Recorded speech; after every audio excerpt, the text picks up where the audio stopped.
This is our fucking city. Yeah. And nobody gonna dictate our freedom. Stay strong. Thank you. You must be blinded by the lights. We came to shine here. Watch it look daytime in the night. We bring the vibes here. We full of life, you keep the change. Keep the change. What is up? I'm your host, Mikey Two Guns. Welcome to Our Believing City, a very special edition of Our Believing City, Championship Edition, I'd like to call it. Just as the Celtics raise the banner, I'm going to raise the banner on my season. Hopefully, you know, I'm not in a competition. Not yet. I'd like to be, but you know, I am so ready to talk some C's basketball, so NBA basketball. Without further ado, let me bring back my co-host, my brother from another mother, my pizza delivery brother, the Domino's Pizza Man from Indiana in Larry Bird country, but a Lakers fan. Welcome to the show, Lance. Welcome back, my man. I'm here, baby. We are back. We are back. Thank you for having me. Hey, man. So good to have you. Oh yeah. So let's get right into it. It was a fun off season if you're a Celtics fan. Not so fun at times for the Lakers, but okay. Right. But you know what though? It almost helps the rivalry when either one of the team is good and another is competitive. Both are good. When they suck, it makes things not fun. Yeah, so gotta have one of them good. I know when you guys won the bubble championship, it stoked the fire in Celtics fans because you know it's a championship. It counted, even though we'd like to discredit World it. Classic. Exactly. But you know, it motivated us and it made us want it more. So I know as a Laker fan, I'm sure seeing the Celtics kind of, you know, have the season that they had last year. How about you all trolling us on the screen? I seen it at the bottom. You saw that one, including the Disney World title. Celtics marketing, they get a W on that one. That's pretty. They absolutely that was awesome. That was awesome. I'm sure you Lakers will get us. Well, you'll get it. It's a back and forth thing. You know, because I remember when you guys won, it was we're tied now with the Celtics, so we now have one up. You took it back. And the crazy thing is, you know, we were talking before we came on live. Yeah. There's not too many times, you know, when team wins a title and you have repeats and you have expectations, but man, this Celtics team could be even better than they were last year. And that is scary. That's exactly what I wanted to get into. Well, first off, the setting last night was ridiculous. It was awesome. Yeah, you were there sending me videos. I wasn't there. I wasn't there. But I was in the thick of everything. Yeah. And what was so cool about it was, I mean, you know, it's TNT's last season with, I mean, that legendary crew of Shaq, Shaq, Ernie, Charles. Can't replace it, man. It's going to be a bittersweet ending. It's a shame. It's terrible that the corporate market has influenced them to the point where the best pre and post game show of any of the major sports leagues is going to get canceled because of money. But I mean, everybody loves Ernie and Shaq and Charles just bring the back and forth. That's always been fun. And then you got Kenny the Jet Smith. I mean, they'll never duplicate that ever. You can't teach that chemistry. Mm-mm. You know, those two are like brothers pretty much. And two of the greatest players that ever lived. Yeah. So I mean, it's going to be really sad when they're gone. But let me tell you, last night, unfortunately, you couldn't have been here for it. But let me just tell you, the show they put on in the city was something you would have expected, a setup you would have expected to see come Super Bowl time, come like All-Star game, like come. It was major. That's like, let me tell you, there was a fan fest. They had a stage. They had artists. I don't really follow his music, but they had a guy Shabuzi performing. Heard of him, yeah. I can't say I know a lot of the songs, but I've heard of him. He rocked out the whole. It was like a whole free show. I thought he might play maybe one or two. Rocked the whole thing. The whole set, yeah. It was good. And not just that, they had so many booths of you can shoot hoops, you can do digital creations. It was just a great time. Our mayor, Michelle Wu, they didn't used to put this stuff on back in the day. They'd never have watch parties or anything. She's changed all that. And she said, awesome. let's have the city enjoy. I mean, yeah, events what's like the this. point of winning titles if you can't Right. boast about it and enjoy Right. it? And, Right. you know, The they thing- get down in LA when they win their titles. So Exactly. You know, that's the thing. And you see with a lot of the cities, you'll see them host watch parties in the stadium yeah. or, or outside in plazas and stuff. Mhm. And they look awesome. And for years, they didn't do it here. And finally, we got a mayor that gets it. And it's like, I don't know if they were too nervous, something bad would happen. I mean, Boston people can get drunk and crazy, but it's all fun. It's all fun when you win championships. So Can't get any drunker than what was it, Travis Kelce last year or the year before when when the Chiefs won? I mean, my goodness. Or what about Tom Brady on the boat? Yeah. Remember when they were trying to carry him up, That like was literally hilarious. carrying him up the boat? And then so, was that which team now? I'm getting my years mixed up. Who was it that had the NFL trophy on the boat and they threw it and almost dropped that was it? Tom. That was Tom Brady. I thought that was Tom Brady. I mean, 'Cause how funny is that? you can tell he there's some legendary stories about him drinking back in the day, but he clearly can't handle his liquor now that he's gotten into older. Oh, yeah. Because that dude looked like the freshmen that go to the university and it's their first time at a frat party and they cannot handle it. They're stumbling all over the place. He was doing that and holding the trophy on a boat. Like, what could go wrong, right? But yeah. So I'll have to send you a plane ticket next time to have you come down for a thing like that. Would have loved to have you experience it. Have to make the trip from Indiana. It was awesome. And it just led into to the start of the season, which, I mean, as a Celtics fan, as a fan, of this team, it could not have gone any better. Yeah. Like, you worry. Here's things you worry about with the championship. Championship hangover, complacency. Yep. Everyone telling you so great, so you relax up, and you just expect the game to win itself almost. I mean, the Celtics almost could win games in their sleep, but yes, you worry about stuff like that. Yeah, they looked motivated. They really did. And I want to ask you, as a neutral fan, I mean, to me, the Celtics looked stronger and as good as they were rolling in the finals when they were on the roll. They only lost the game. I mean, did from an outside perspective, how scary did they look? Dude, they definitely an outsider perspective here being a Laker fan, but they look like they could be potentially better than they were last year. Is that crazy? You start off, you don't have Porzingis playing, didn't need him. 132 to 109, of course.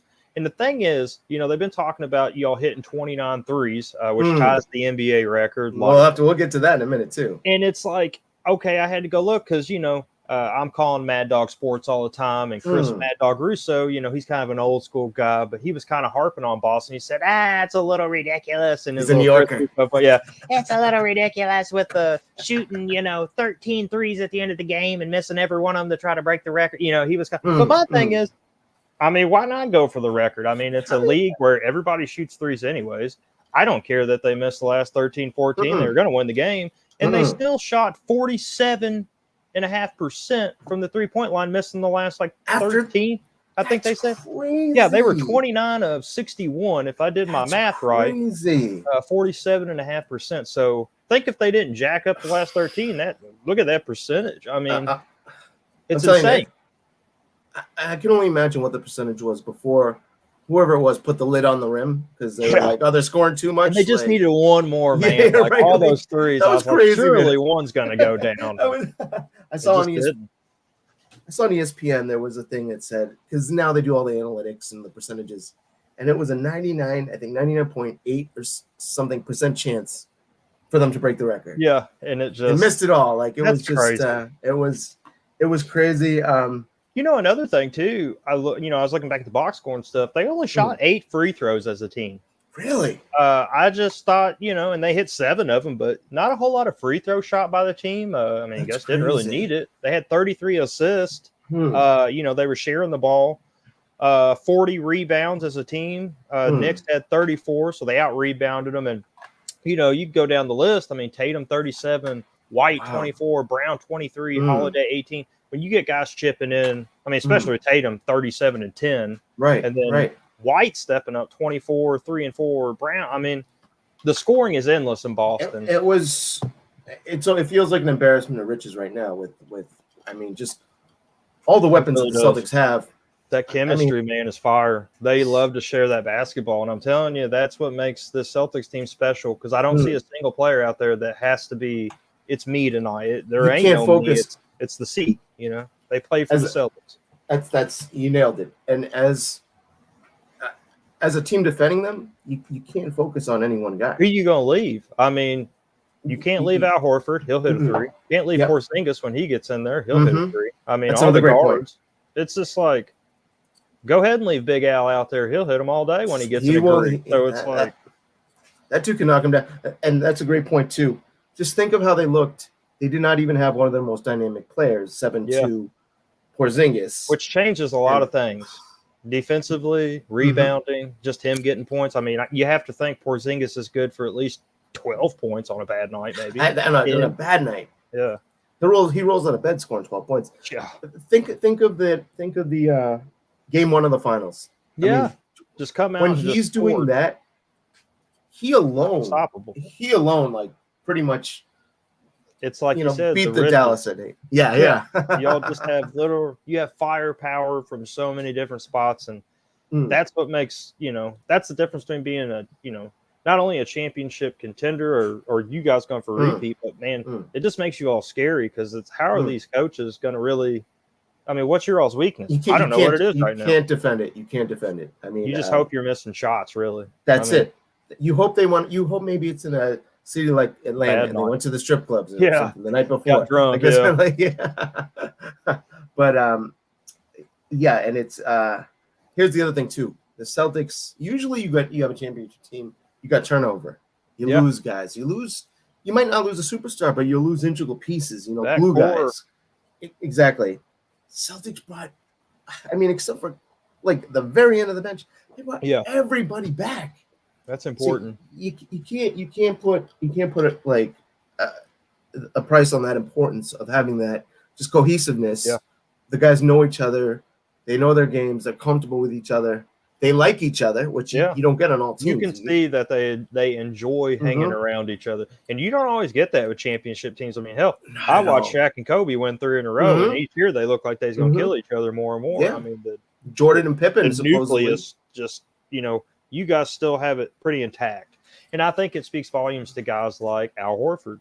He is the ultimate vet of vets. I always like to compare him, not the way he plays to Tim Duncan, but just like how he's so likable. I feel like anybody that played on Tim Duncan's teams, played with him, knew he was selfless, knew his team first. I can't find a better comparison than Al Horford in that set of being just the ultimate team player. I mean, Tim Duncan, maybe it's a Florida thing, these Florida guys. Tim Tebow, you got Tim Tebow, you got like guys like Al Horford, although you got Aaron Hernandez too. So got the Tim Tebow book back there. There you go, man. Yes, and here's a question. I know this is really premature, very early thing, but I mean, what was the Warriors' record for the season? Like 72 or 73 wins? Yes. So, I mean, 73 right now. If they play like that, are they losing 9 games? I mean, it's going to be, I mean, like I said, long season, but I mean, who knows? Yeah. It's one of those things that, I do wonder about that Warriors record because I never thought Jordan's Bulls record would beat ever. Warriors beat it. But the thing is, we're in an era too where there is a lot more sitting guys. Instead of sitting, load management. Yeah, so much of that going on. Now, I don't know as far as like the Celtics necessarily being one of them teams that does that a lot. I don't think they really get into that as much, but you got to think they might try to save a little bit in the end of the year just to make sure they're healthy. I mean, because to them, they don't care necessarily how many games they lose. They don't want to lose a lot. But as long as they stay in that first, second seed, you want first seed, so you get home court throughout. But this Celtics team's good enough to go on the road and win. Absolutely. You almost hope if you're an Eastern team like the Knicks, I think it's very important for the Knicks to try to get the best seed in the East. That's true. Just because if you're the Knicks, you got to be at home. You ain't going in Boston and winning no series. I'll tell you that. And that might be premature just because they lost last night. But Yeah. I'm telling you, Cat, he is a special player, Towns, but I just think that, I don't know. I just don't know about this Knicks team right now. I think they're going to be very good. I'm not saying, they'll probably be second or third seed. I can pretty much safely say that they'll be a top seed. Agreed. But can they gel and figure it all out? And it's super early. I know it's only one game, and you did play the Celtics, who's probably the best team in the league. That's a hard game to come out to when you got Carl Towns joining. And the emotion of the banner. And what about this whole Mikal Bridges story about him changing his shot? Like, right I heard before, about that too. Yeah, he totally changed his shot. He's shooting like up higher and back. Really? I mean, he did shoot a little better in the second half. I think he only missed one or two. First half, I don't think he shot as well. It's easier to shoot better though when you're down 30. True, yeah, you just fire it at that point. But that's weird. I don't know why a guy would decide to change his shot right before the season, especially when he's been in the NBA for multiple years now. An elite scorer too. Yeah, I don't understand that. That's weird. Well, here's it is funny you say that because they were saying the same thing about Tatum this offseason, that he had changed his shot, tweaked his shot. To me, it looks pretty much the same. I think, yeah. I mean, and personally, I thought if it's not really broke, you don't really need to fix it. That's my thing. His shot was good. But that being said, well, I know you had the notes. You came with it today with the notes, and his shooting was, what was he? 14 to 17, was it? Yeah, I believe so. I mean, talk about no championship hangover, no Olympic hangover, no. So effortless. Like contract. I really felt like that 37 that Tatum scored last night. I looked at the box score, I was like, damn. Yeah, he just dropped 37, almost had 40 points. Like it seemed effortlessly. I don't know. It did not seem like he was out there forcing too many shots. Not at all.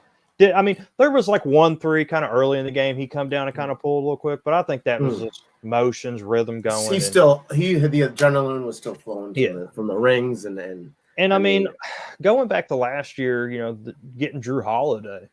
I mean, that dude is just such a secret weapon. He can guard like no other. Dropped 18 points, like I said, 4 rebounds, 4 assists. So he's just the ultimate, you want him on a championship team. Absolutely. Very underrated. He is the grit and glue. I bet the Bucks every day miss him.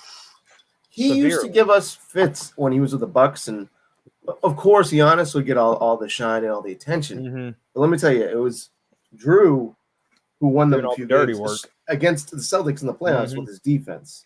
His defense is like locked down. It's scary. Yeah, he can clamp it down. So good. And he's good at guarding bigger guards too. When they switch and they think, you see sometimes in bigger guards like, shit, I don't want Drew Holiday on me because he gets them hands going and he'll shove and he's just feisty.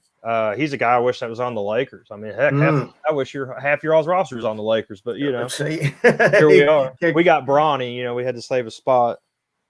Well, we're going to get to that in a little bit because that's a great story too. But the thing about Drew Holiday, and I never realized it because on TV, guys, they'll kind of look normal side, quote unquote normal. Last year when I got to go kind of near the court towards the end of the game, and they were doing something where you could take pictures on the court. He happened to walk across the court when I was. He probably looked like a giant, didn't he? I'm telling you.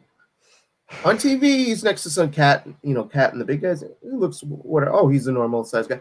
He's a freaking tank, man. Oh yeah. He is. I mean, legs.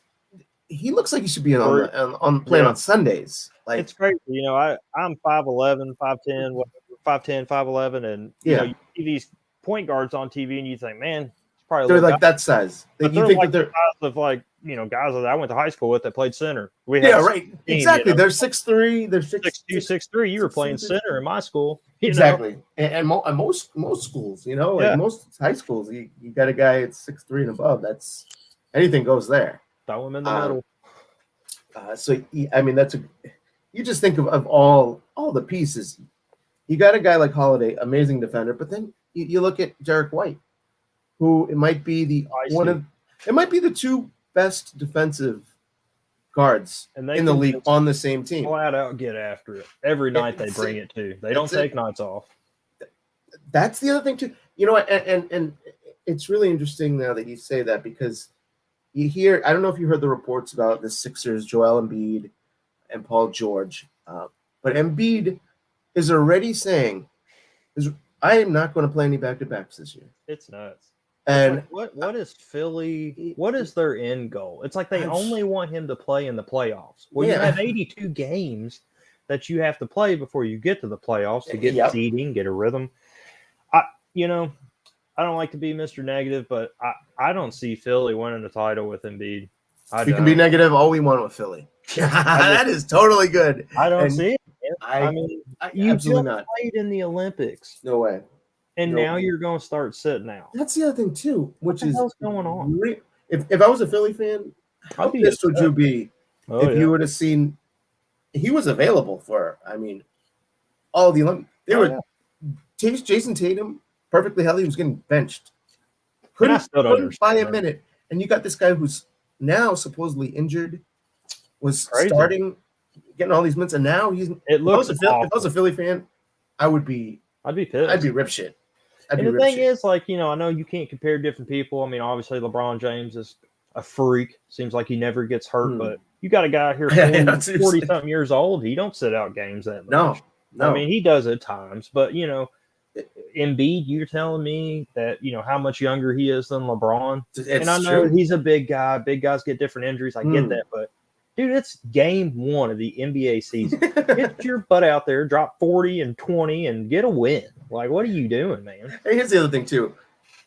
I'm sure a lot of these guys that think that in their head, like, oh man, I don't want to play back-to-backs. You don't say it.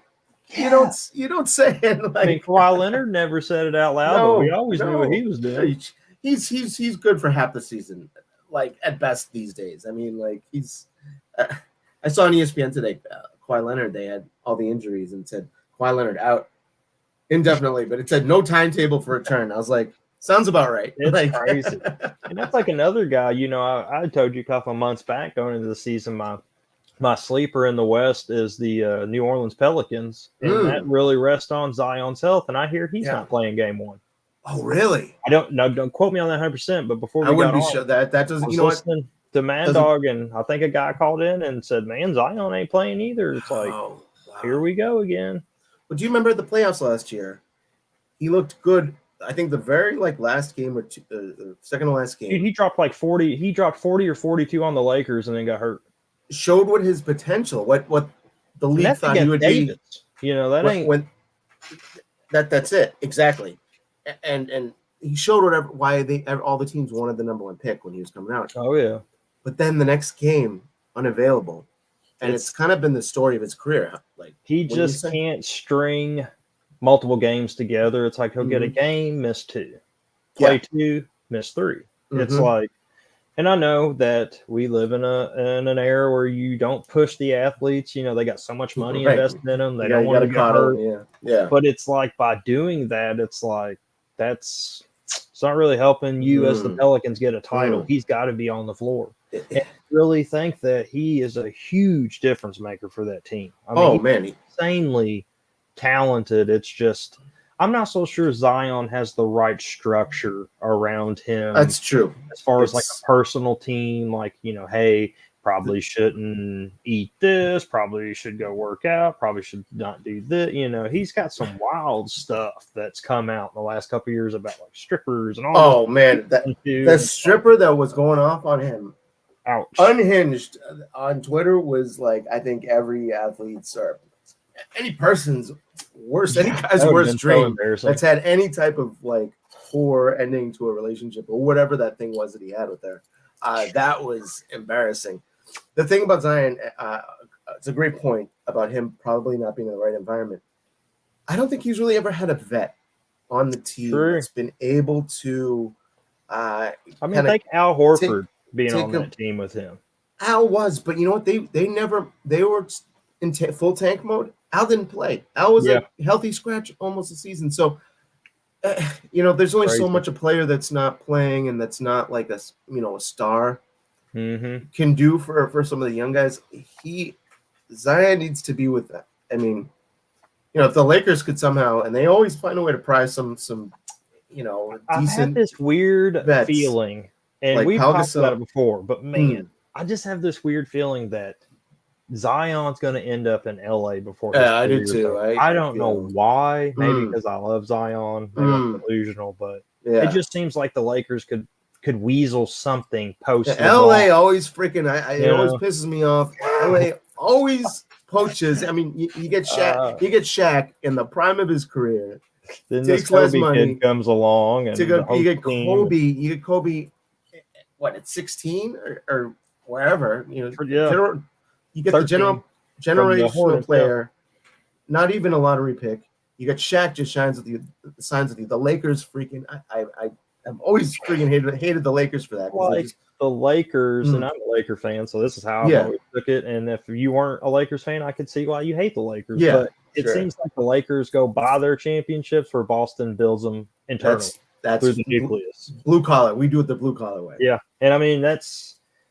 If I wasn't a Laker fan, I'd hate the Lakers. It makes for a great rivalry though, because you got the hard work and just the grinders here. I don't like the Yankees because I don't like when it comes to baseball, and here I am saying the Lakers kind of do this. That's one reason I don't like the Yankees. It's always different if it's your team. It's ridiculous that you can just go out and have this huge payroll. Of course, you should be in the World Series. Like that doesn't impress me. Like you have the best players money can buy outside of maybe LA Dodgers now. MLB is it's the two highest payrolls in the World Series. And not to get into the MLB and off topic, but that's kind of one thing that bothers me about Major League Baseball. Put a damn salary cap in. Or at least some type of cap. Like the NBA has now got this. They've got these harsher penalties now, and it's making it difficult for teams to spend more. I mean, the Celtics are the only team that's going up past the second apron, and when you do that, you lose a lot of luxuries, like the mid-level exception, free agent signing. You lose. But it's any listeners willing to take. Any listeners that know it, please chime in. And not only that, on the owners, they tax the owners ridiculously. So, these guys are billionaires, but billionaires got that way for a reason, and they don't love throwing money away. And when they're getting taxed triple for every million that they spend extra.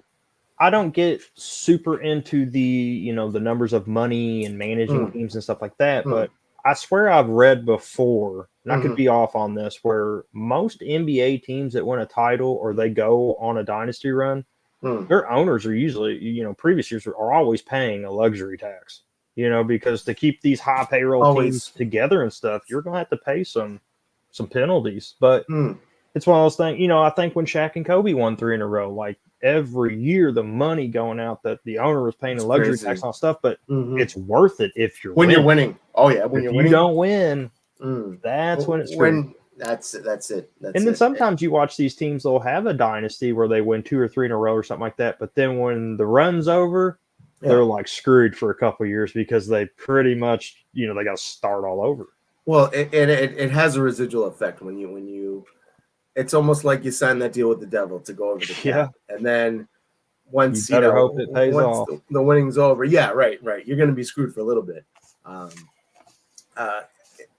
Speaking of Lakers, let's get into that because I know how invested you are in that team, and with the rivalry, we always as Celtics fans keep an eye out on the one team that is even remotely close to us in championships, which is the Lakers, the dark side, as we call it in Star Wars terms. Yes, exactly. So, as a Celtics fan, I'll admit it. Last night was kind of cool. You got the first, we haven't seen anything like this since the early 90s, Ken Griffey Jr., Ken Griffey Sr. You had a little bit with some other sports, but nothing on the star level. As a fan, as a Laker fan, how was that to you? Laker Nation is kind of ripping down the seams in the middle with all this. You've got some Laker fans that are, I'm going to say, pretty much the pre-Kobe Shaq Laker fans, like your Magic, Kareem, your old school Laker fans. Mike from the OC Twitter's on here. He's a huge Laker fan. they don't really appreciate what's happened. They kind of think it's a mockery, that, if it's not LeBron, It's a little James is gimmicky, probably not on the team, things like that. Right. And, I'm a huge Laker fan, and Bronny's probably not in the NBA right now if LeBron's not his dad. I think we definitely all know not. that. Definitely not. I mean, But G League, he may be the G League. Yeah. And the thing is, it's like, as Laker fans, you got to move past it. It's happened. It's here. We can't sit and complain about it. Here's the thing, though. As a dad, I have a 4-year-old. What dad wouldn't do that for their son?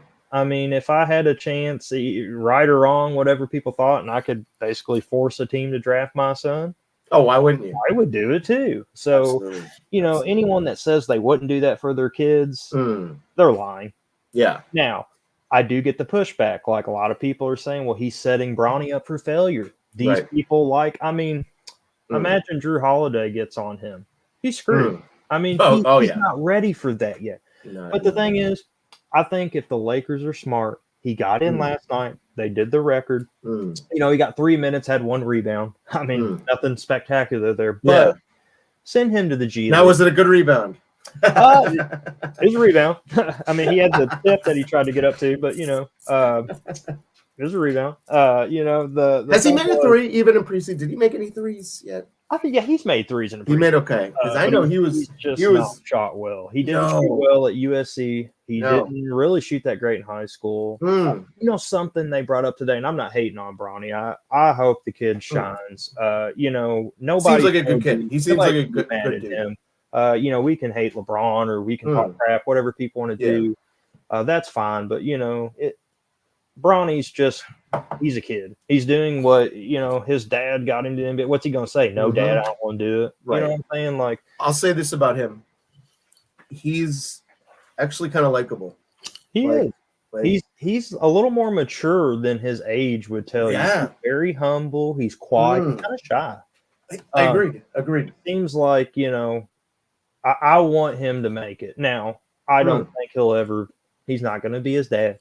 Yeah. He's not going to be Kobe. He's not going to be Jordan, none of that stuff. And if he does get there, great. But where I think Bronny's going to have to really excel and where he's going to have to find a place on the court, when he gets standalone 3s, when people just leave him, you got to hit those. Absolutely. When the Lakers are swinging that ball around the top of the key and you're standing there and no one's guarding you, you've got to hit that. Especially at his size. He's not going to get a lot of good looks. I mean, every shot he takes is going to be pretty much contested at his size. So that's a good point because his dad has the physical gifts. Oh, yeah. His dad's a monster. I think where Bronny will find his minutes is defensive intensity and setting his teammates up. If he can start to be a point guard, set those people, he'll find a spot on that court, but you got to hit your shots when you get them because teams are going to leave him wide open if he just keeps missing or if they don't trust him. And I like I said, it was cool he got in, but at the same time, I think if the Lakers are serious about improving his game, he's got to go to the G League. Yes. Got to go to the G League. He's not going to get meaningful minutes. The thing is, he's not going to get enough minutes to just sit on the end of our bench anyways. So I think let him develop. I think he got the record. He got in with his dad. Let him try to grow. And if before the end of the season you're like, damn, he's made some strides, then bring him back. But, Dalton Connect, the rookie that we got from Tennessee. How was he last night? He played very good. Now, he had 5 points, 1 rebound, 1 assist. Not like he dropped 30 points, but he just played with a motor. He's a guy that, I was shocked that we got in the draft. I heard he's a huge steal. Oh, dude, he is amazing. He played at Tennessee in college, SEC basketball. He was dynamite. He can dunk it. He can shoot threes. His 3-point shooting is what I think might win him Rookie of the Year this year. Really? I mean, he has a chance to be a top 3 rookie. I'm hearing a lot of things about Zach Edey.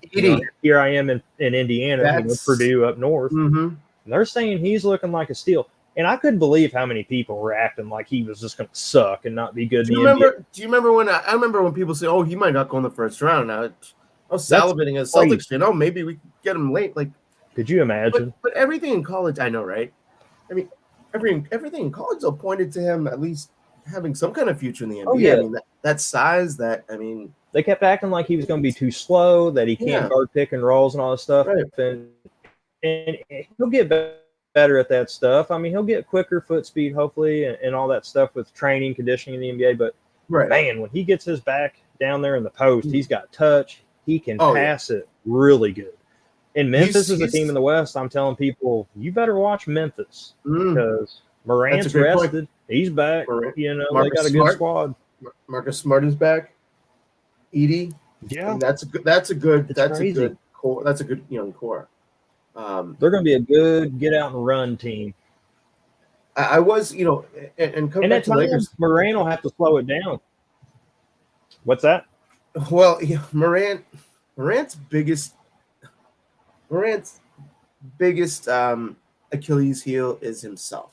Like, as long as that dude cannot be just a total jackass and do like just the stupidest things. Like, I don't understand. You're living the dream. You're in the NBA. Why do you want to try to be a gangbanger? Have all the guns you want. That's it. Have all the guns you want. Don't show them off on IG Live. Like, come on. I mean, and plus, there is a kid element. There's kids that look up to him, and I know Charles Barkley once famously said, "I don't want to be anybody's role model." Back in his day, but unfortunately, when you before social media, though, that was before social media and camera phones, and it's like, unfortunately, like it or not, when you play a professional sport nowadays, you're gonna have people that look up to you, kids, old people, young people, and I'm not saying that you have to be somebody that you're not. Not everybody's meant to be a role model, but I do think you should try your best as Ja Morant. If he was ever listening to this, which I know he won't, but if he ever did, maybe he will. Yeah, maybe. I think would be, dude, just try to be a little bit better role model for kids because you'd be surprised how many little kids look up to you, and you don't want them doing that kind of stuff. Well, these days, anywhere you're in public, someone's going to have a camera phone on you. Someone's going to be recording it. Media is going to be everywhere. Think about Michael Jordan in today's time. Oh man, as big as he was in the 90s, think about him. All the strip clubs he was at, all the casinos he was at, his gambling, which that might have made him a horrible. Maybe he would have not have been liked. He'd be canceled. He would have been canceled his rookie year. Dennis Rodman, my God. Oh man, can you imagine some of these guys that were kind of questionable back then? Yeah, loose without social media. But you asked me about the Lakers and big win last night too. I mean, I thought they were going to get smoked by everybody. I called, I kept telling everybody, Mad Dog, different things. I said, man, I think the Lakers have a chance to get a win tonight. I think the Lakers have a chance to get to the Western Conference Finals this year. And everybody pushed back. They're like, you guys brought back the same roster and then Bronny. What do you think you're going to do? Right. Here's what people aren't talking about. If I could give a pitch on why you should put the Lakers in your head to potentially go to the Western Conference Finals. This is Lance's best case scenario for the Lakers. Yeah. Let's hear it. Here's the thing. Anthony Davis last night had 36 and 16. That's MVP. He looks strong. Real strong. He also, one thing about Davis, when he was interviewed at the end of the game, he gave this look at the camera and this kind of wink and smile thing he did. He wants to win Defensive Player of the Year. He pretty much came out and said it last night. Yeah. If that's the Anthony Davis that the Lakers are going to get this year, watch out. Because when he's motivated on the defensive end, it changes everything. One of the best players in the league. We don't necessarily have a big dominant center. I mean, we do have Jackson Hayes. That's a big that can come in. He's not going to dominate anything, but he had 10 points last night, some rebounds. But Anthony Davis is the key to this Lakers team. It's not LeBron James anymore as far as being the one. I mean, realistically, if this team wants to go deep, LeBron needs to definitely, be that second guy. Yeah. But this is Davis's time to shine. And health, if he can stay healthy, I know that's a big issue with him a lot of times. But last year, he played more games than he has in a long time. And I don't think he got a lot of credit last year from people as how great he played, how many minutes he played. Then he went into Team USA this summer, and I thought, man, that makes me nervous. Yeah. Because Davis is logging all these minutes in the summertime. Is that going to spell bad news for us come, kind of have like Embiid, like what's happening to Embiid right now? Now, and I called Tom Burner the other night, Mad Dog. I told him, I said, I think this actually might have helped Anthony Davis staying active all summer, not letting his body. And I'm not saying he doesn't work out in the summer, but I think he took this summer a little more serious. And Rui Hachimura, 18 points last night. He's another guy that can just fill up a scoreboard. LeBron had 16, 5 and 4. Austin Reeves, I thought, was very, very big last night. He had 9 rebounds, 12 points, 4 assists. But, the guy that I'm anticipating coming back from the Lakers that's going to tile this, while I'm telling you I think they can go to the Western Conference, is Jared Vanderbilt.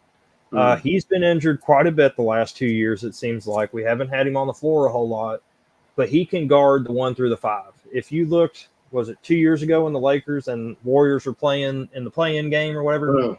There were times where Jared Vanderbilt was locking up Steph Curry. I mean, this is a dude that can play power forward, that can switch off pick and rolls, and Vanderbilt's very important to this Lakers team. That's the thing. The Western Conference, the East, you kind of know who's going to come out. Like it's Celtics, Lakers. Yeah. I mean, Celtics, Knicks, or the Bucks, or maybe Philly. Maybe Pacers can be a miracle again this year. Maybe.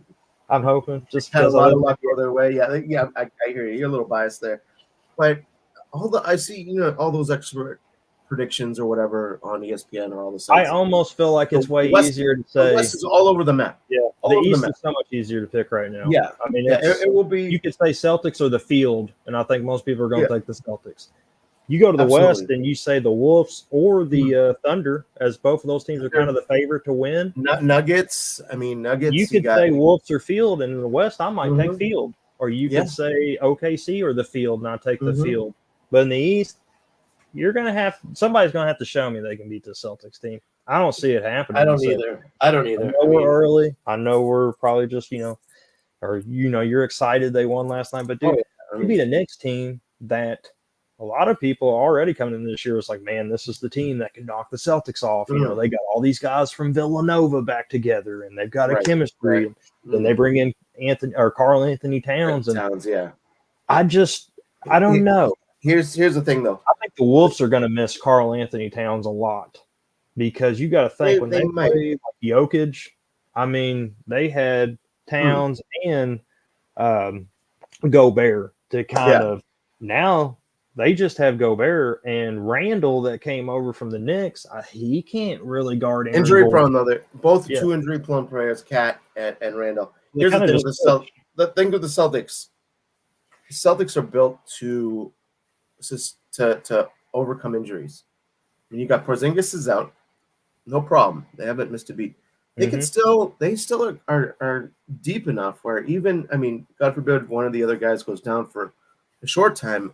They still have enough guys in their rotation that it would take I don't want to jinx anything. It would take a lot of bad breaks for them to not, no team is full strength at the end of the season. But the Celtics could, shelve Porzingis. I mean, really save him till the playoffs. Yeah, there's no point of rushing him back. I don't feel like he's kind of that special wild card you all have just laying around. Like you can just bring him in and it's like, oh, they got a guy that can drop 30 tonight if he gets hot.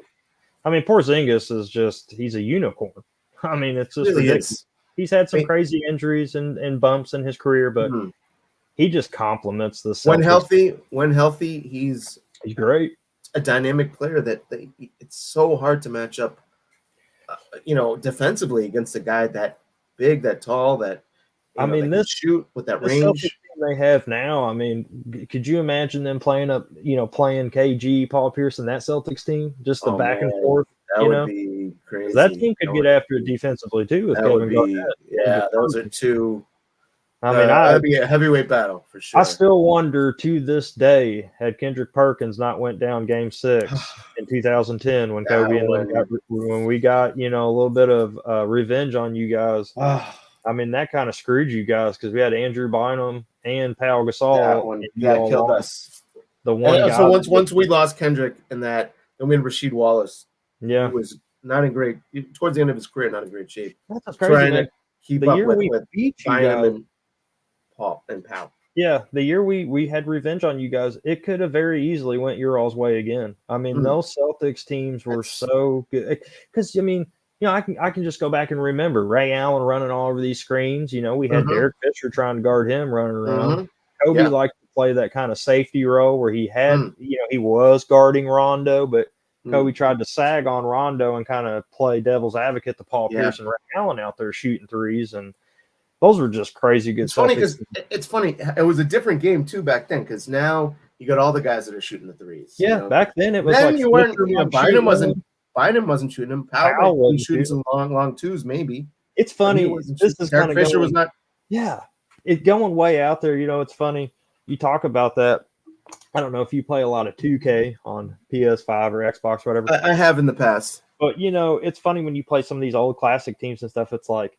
Depending on how many years you go back and what you go back, these teams ain't got 3-point shooters. No. You got to literally get guys and post them up. And I'm like, hey, how I can do this, man? I just usually shoot threes. It's crazy to think the Lakers had just a few 3-point shooters on those teams. It'd be interesting. It was all 2-pointers. Kobe in there doing ISO. It'd be interesting if Shaq was coming up the system now in college. If they had him practicing threes. Can you imagine Shaq shooting threes? Like a kid I worked with earlier was like, dude, if Shaq could have hit threes, he'd have been the best player ever. Oh, that's no way to stop him. I mean, it's and another guy. He hit 1 3 in his career. He hit 1 3. He did half-court shot. I remember when Yao Ming stepped on the scene. Legit 7'7" could shoot threes, could shoot free throws, but he just couldn't stay healthy. Special player. First matchup, I'll never forget. With Shaq. It was at Staples Center. He blocked Shaq's first 3 or 4 shots, and Staples Center was nervous. They were quiet. They were like, "Oh shit!" Yeah. Then Shaq went on to score 36 points in the second half. I think Shaq got a little mad and started bullying him a little bit. But you think you're that tall, but he weighed more than Shaq, I believe, or just as much.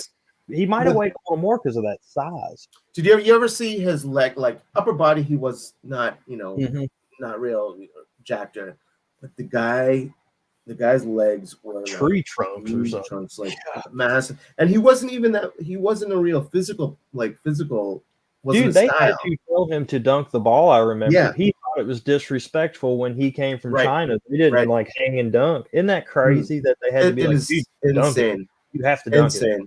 I mean, if he had come in with the mean streak like Shaq, that's the culture, I think, too, where he came from. They're just different. Totally different. Respectful.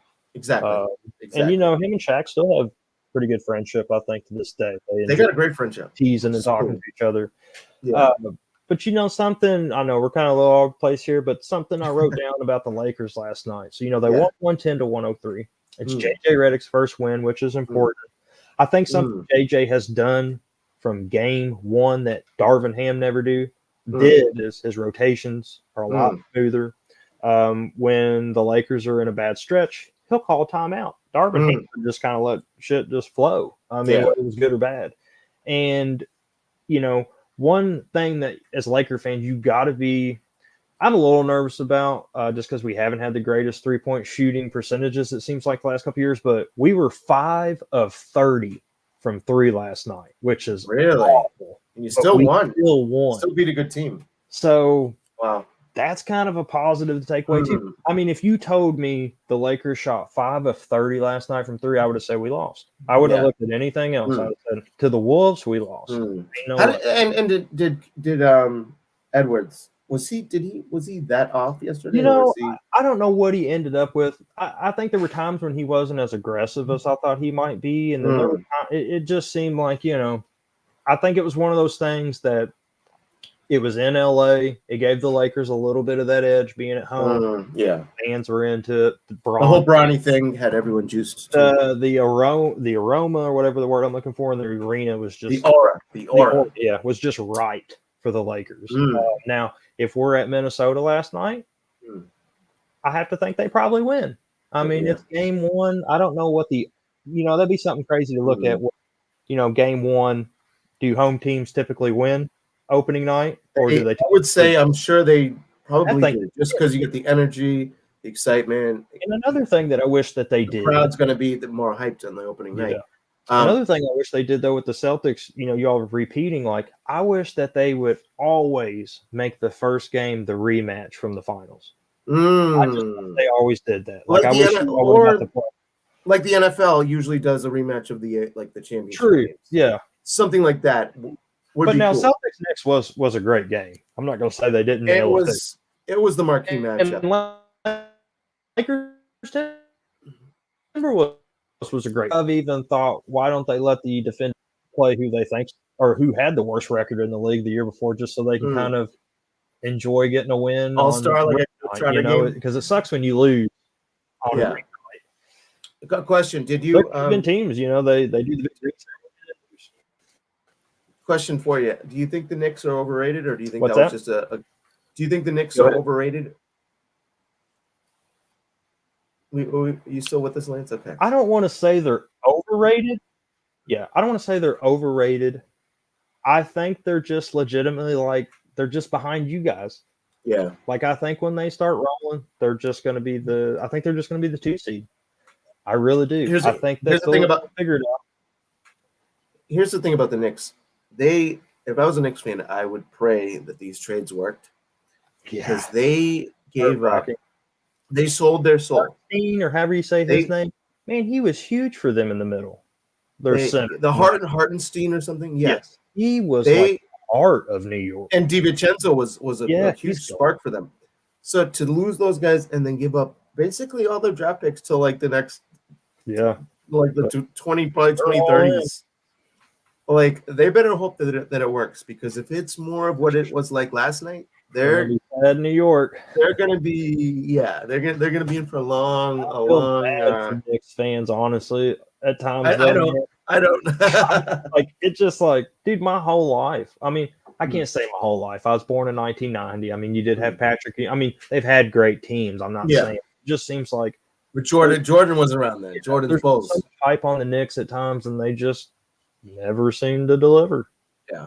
I mean, not really fair the years that they went against Jordan, of course, but even when they had Carmelo that one year, that Carmo got him in the playoffs, and they went on that little run, I think. 2013. I think that was Paul Pierce's and Carnet's last year in Boston. I mean, they were the 2 seed, and we met them as a 7 seed. Yep. And that team was supposed to be, I think, a lot better than they turned out. But they've always had those teams that were good enough to kind of make it second round. They're always kind of at their best, almost like second round talent, conference finals at maybe best.